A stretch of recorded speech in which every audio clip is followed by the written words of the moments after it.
Hi friend, welcome back माय channel brilliant academy. तर आजपासून आपण स्कॉलरशिप इयत्ता चौथी गणित विषय घेणार आहोत. तर त्यातला पहिला आपला घटक आहे संख्याज्ञान आणि त्यातला पहिला टॉपिक आंतरराष्ट्रीय संख्याचिन्हे. आता मित्रांनो, आंतरराष्ट्रीय संख्याचिन्हे ओके. तर मला एक सांगा, आंतरराष्ट्रीय म्हणजे काय? आता बघा, मी तुम्हाला एक साधं उदाहरण सांगते. आपल्या महाराष्ट्राची आपली राज्यभाषा कोणती आहे? तर ती आहे मराठी. आणि आपल्या भारताची राष्ट्रभाषा कोणती? तर ती झाली हिंदी. आणि मी तुम्हाला विचारलं मित्रांनो, आपली आंतरराष्ट्रीय भाषा कोणती किंवा आपण कोणत्या आंतरराष्ट्रीय भाषेचा वापर करत असतो? तर उत्तर येतं इंग्रजी. आता बघा, भाषा इंग्रजी, जी आंतरराष्ट्रीय भाषा आहे ती इंग्रजी. तर आंतरराष्ट्रीय संख्याचिन्ह म्हणजे काय? तर इंग्रजीतले अंक ओके.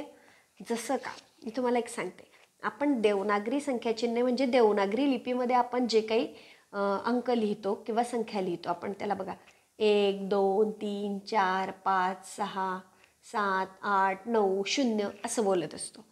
आता हेच अंक आंतरराष्ट्रीय भाषेत किंवा आंतरराष्ट्रीय संख्याचिन्हांमध्ये हे कसं? तर एकाला आपण 1 म्हणत असतो, जो की असं लिहित असतो. 2ला आपण 2 म्हणत असतो, जो लिहिताना असा लिहितो. 3ला आपण 3 बोलतो, जो असा लिहितो.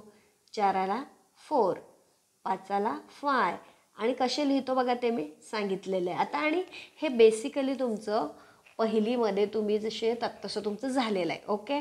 आता या आंतरराष्ट्रीय संख्याचिन्हांमध्ये मग नक्की आहे तरी काय? तर ते बघूया आपण. तुम्हाला उदाहरणासकट मी समजावून सांगते. कसं असतं, आपले देवनागरी लिपीतले काही अंक दिलेले असतात आणि त्यांना आंतरराष्ट्रीय संख्याचिन्हात कसे लिहितात किंवा इंग्रजी अंकांमध्ये कसे लिहितात हे या आंतरराष्ट्रीय संख्याचिन्ह या टॉपिकमध्ये आपल्याला सांगितलेलं आहे. जसं आता इथं बघा, 4 तो कसा लिहिला आपण 4, 9 आहे काय लिहिला 9, 3 आहे कसा लिहिला 3, 5 आहे 5, 7 आहे 7 ओके.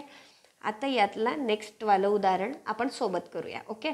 आता वर 1 लिहिलं आहे, मग आपण काय लिहिणार आहोत? काय लिहिलं आहे 1ला? 1 बोललेलं आहे. 7 लिहिलं आहे, मग काय लिहू? 7. 2 लिहिलं आहे 2, 3 लिहिलं आहे 3, 8 लिहिलं आहे 8 ओके. नेक्स्टवाला आणखी एक ओके.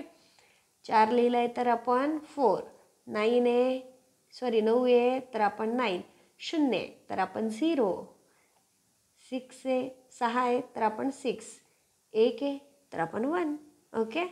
बघा, आता मला पण आंतरराष्ट्रीय संख्याचिन्ह बोलण्याची सवय आहे, त्याच्यामुळं होतं असं कन्फ्युजन. तुम्हालाही सध्या होईल, पण सवयीने हे होत असतं ओके. तर सगळ्यात पहिले आपण हा तक्ता लक्षात घेतला तर आपल्याला लक्षात येतं की कोणत्या देवनागरी संख्याचिन्हाला आंतरराष्ट्रीय संख्याचिन्हामध्ये कसं लिहितात किंवा कसं मांडतात. तर मी हे 2 केले, आता हे पुढचे 2 तुम्ही करून बघायचे ओके. फक्त आपल्या आंतरराष्ट्रीय संख्याचिन्हामध्ये एवढाच भाग आहे. तुम्हाला प्रश्नांमध्ये असतं का आता जोडी, योग्य जोडी, जसं आता इथं 0 आणि इथं काहीतरी 9 5 काहीतरी लिहिलेलं आहे, मग ही जोडी योग्य आहे का? तर नाही.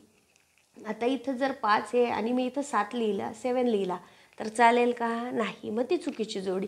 फक्त एवढंच ओळखायचं. आणि याचे जे काही प्रश्न आहे ते मी तुम्हाला अभ्यासासाठी पुढे देणारच आहे. जेव्हा आपला हा टॉपिक संख्याज्ञान पूर्ण होईल तेव्हा आपण त्याच्यावर एक एक्झाम घेणारच आहोत. ठीक आहे. आता पुढचा टॉपिक येतो आपला 5 अंकापर्यंतच्या संख्यांचे वाचन आणि लेखन. बघा, आता 5 अंकापर्यंतच्या संख्यांचे वाचन आणि लेखन म्हटलं म्हणजे आता ग्राह्य धरलं गेलेलं आहे की तुम्हाला 4 अंकी संख्यांपर्यंतचं वाचन आणि लेखन येतं ओके. आपलं झालेलं आहे 4 अंकी संख्यांपर्यंतचं. तर हो, याच्या आधीच्या जे काही आपले वर्ग होते त्याच्यामध्ये आपलं हे झालेलं आहे. आता कसं होतं आपण एकदा रिकॅप बघूया ओके. तर हे बघा, आता ही संख्या 4, आता ही एकटी संख्या आहे ओके. तर म्हणून ही एकक स्थानी. आता हे 5वर 2 म्हणजे 5 दशक स्थानी, 2 एकक स्थानी. आता 3 अंकीपर्यंतची संख्या आहे म्हणजे एकक दशक शतक ओके. मग आता शतकच्या खाली 3 म्हणजे शे वाचतो आपण, 317. आता पुढं 4 अंकीपर्यंतच्या संख्या एकक दशक शतक आणि 1000 वाढलं है ना. आता 1000 4 अंकी संख्या असली की 1000 वाचन असतं. मग 6893 ओके. आता आपल्याला नवीन वाढलं याच्यात 10,000. ओके, म्हणजे हा पाचवी संख्या. 10,000 म्हणजे काय, तर पाचवी संख्या. बघा, हजार या शब्दाला आपल्या पुस्तकामध्ये सहस्त्र असा सुद्धा शब्द वापरला आहे. मग 10,000ला काय, 10 सहस्त्र किंवा 10 सहस्त्र. ओके, ठीक आहे. आता ते कसं आपण एक्झाम्पलमध्ये ते समजून घेणार आहे. आता संख्या वाचन बघूया पहिले. आता संख्या वाचन करताना काय करायचं, उजवीकडचे 3 अंक सोडून स्वल्पविराम द्यावा. आता कसं मी तुम्हाला एक एक्झाम्पलमध्येच सांगते. हा,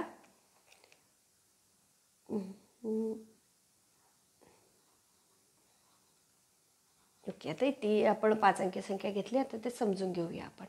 तर 3 अंक सोडून 1 2 3 हे 3 अंक सोडले का स्वल्पविराम दिला है ना. आपण वाचलं उजवीकडचे 3 अंक सोडून स्वल्पविराम द्यावा. आता बघा, उजवीकडचे म्हणजे आपल्या उजवीकडचे, आणि आपल्या उजवीकडचे तेच आपल्या पुस्तकाच्या किंवा वहीच्या उजवीकडचे असतात. 1 2 3 3 अंक सोडून स्वल्पविराम दिला. ओके, नंतर 2 2च्या गटाने डावीकडे स्वल्पविराम देत जावा. आता बघा, 2 2च्या म्हणजे हे 2, पुढची संख्या अजून असतील तर इथं द्यायचा, आणि पुढच्या 2 संख्या, जशी जशी संख्या मोठी होते तसे तसे 2 2चे गट. फक्त लास्टमध्ये आपले शेवटच्या 3 संख्या सोडून हा गट असतो, आणि बाकी प्रत्येक 2 2चे संख्या सोडून तो गट तयार होत असतो, आणि स्वल्पविराम देत जायचा असतो. आता ही संख्येचं वाचन कसं करणार, तर बघा, आपण पहिले हा जो आपला तक्ता आखला आहे. आता 9 हा लास्टमध्ये, म्हणजे हा काय आहे, एकक स्थानाला. 7 हा शेवटून 2 नंबर, म्हणजे आपल्याला माहिती हे दशक स्थान. 5 काय झाला, शतक स्थानाला, आणि 4 हा हजार स्थानाला, आणि 2 हा 10,000 स्थानाला. आता आपल्याला वाचन करताना काय, आपण 3 संख्या सोडल्या, आणि मग हा एक गट झाला, याला एकत्र वाचायचं. मग कसं, 24,579. ओके, आता बघा, मी एक संख्या देते तुम्हाला, ती आपण खाली कॉलममध्ये लिहूया. ओके, चला संख्या घेऊया. हां, चला, आता ही संख्या आहे. आता हिचं वाचन आपण 35,000, चला आता कॉमा, 35,025. बघा, शून्याचं वाचन केलं का आपण, नाही. आता बघा, आपण 35,025 कसं लिहूया, हा 5 एकक स्थानचा, दशक स्थानचा 2. ओके, आता बघा, 35,025 केलं. आता हा इथं 0, आणि इथं 5 आणि 3. बघा, आता वाचन आपण केलं 35,025. शतक स्थानचं वाचन केलं का आपण, शून्याचं वाचन केलं का, तर नाही. मग मी तुम्हाला आता सांगते, ज्या संख्येचं किंवा ज्या स्थानाचं वाचन होत नाही तिथं आपल्याला शून्यच लिहायचा असतो. आपण वाचन केलं 35,000 आणि 25 25 डायरेक्ट दशक एकक हे झालं, आणि हा 1000 10,000 गटात गेला, आणि शून्याचं वाचन नाही झालं, म्हणून ते शतकस्थानी लिहिलेलं. ही एक महत्त्वाची टीप आहे. बघा, ज्या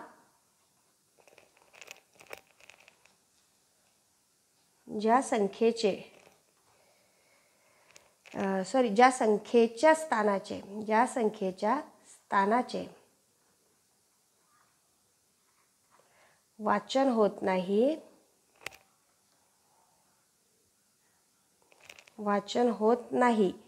किंवा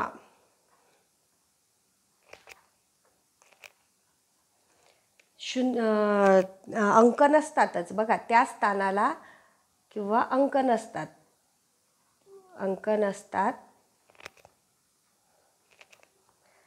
त्या स्थानी 0 घ्यावा. बघा, हे लक्षात असू द्या. ओके, 0 द्यावे. ओके, बघा, ज्या संख्येच्या स्थानाचे वाचन होत नाही किंवा 0 असल्या कारणाने म्हणजे अंकच नसतो, त्याच्यामुळं त्याचं वाचनच होत नाही, मग अशा स्थानी आपण काय देतो, 0 देत असतो. ओके, तर आजच्यासाठी एवढंच. आता याच्या पुढचं जो टॉपिक असणार आहे, आता आपलं 5 अंकापर्यंतच्या संख्यांचे वाचन लेखनचे आपण उदाहरणं पुढच्या व्हिडिओमध्ये घेणार आहोत. आणि आजच्यासाठी तुमचा अभ्यास एवढाच का, फक्त तुम्ही या संख्यांचं ज्या आंतरराष्ट्रीय संख्यांमध्ये ते रूपांतर करा. ओके, आणि असा कॉलम करून तुम्ही वेगवेगळ्या संख्या घेऊन अशा पुढच्या संख्या बनवायला सुरुवात करा. आणि आजचा व्हिडिओ तुम्हाला कसा वाटला ते मला कमेंटमध्ये नक्की कळवा. अशा छान छान व्हिडिओसाठी आपल्या ब्रिलियंट अकॅडमी चॅनलला लाईक शेअर सबस्क्राईब जरूर करा. धन्यवाद.